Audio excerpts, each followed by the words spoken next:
Our next guest is a mining magnate and the co-founder of one of the largest companies in the industry, Franco-Nevada. Joining us today is Pierre Lassonde. Pierre, good to speak with you again. It's been too long. It's always a pleasure to see you. So it's been 2 years since we last spoke. A lot has changed, a lot has not. Let's talk about the gold price. We're up about 18% this year. Are you breathing a sigh of relief? Well, yes and no. I think that the bear market after 5 years is finally over. So that's good news. And I think it's just going to get better and better for the gold industry, but I'm hoping that it's not going to be too fast. So what's the difference today? You know, we've seen these rallies happen and then, vanish quickly. What do you think is the main difference with this rally today? I think when I last saw you, I mentioned that just watch the gold ETF. And if the amount of gold in the ETF is going out, it's like the tide going out. Therefore, the price is going to go lower. And the day that you start to see gold ETF input, then you will start to see the gold price. So in the first 6 weeks of this year, 2016, we've seen 200 tons of new demand coming in the gold ETF, which is the last time we saw anything like this was 2010. So what do you think it is? Why are people flocking back to gold? Is it that people think we're going to head into a global recession? What's the main driver here? You know what? I think the main driver, negative interest rate.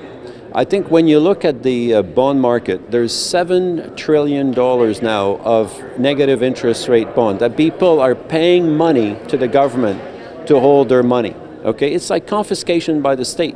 So if you've got money, a lot of people are saying, why not buy gold? Because at least I can put it in my safe. It doesn't cost me anything. I'm not being, fleeced by the government.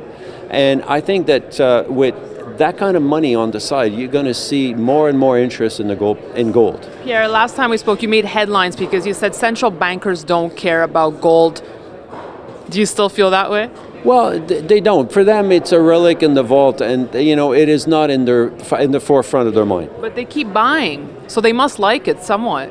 You got to be careful here. There's really about very few banks that are buying. China, right. Russia, and those people do care. So I'm not going to say it's 100%, but yes, you have at least a number of countries that definitely do care. Their central bankers do care about gold. China in particular. Okay, so you brought up China. As we know, in 2015, they started becoming more transparent with their reserves. That had been a while since we had them announce anything. Were you surprised by that move? Why the transparency now?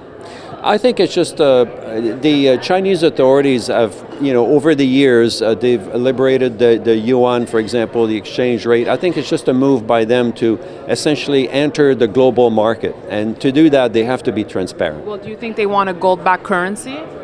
To have a gold-backed currency, they would need a heck of a lot more gold. I think they would need probably closer to, like 12,000, 14,000 ton of gold to have something that makes sense.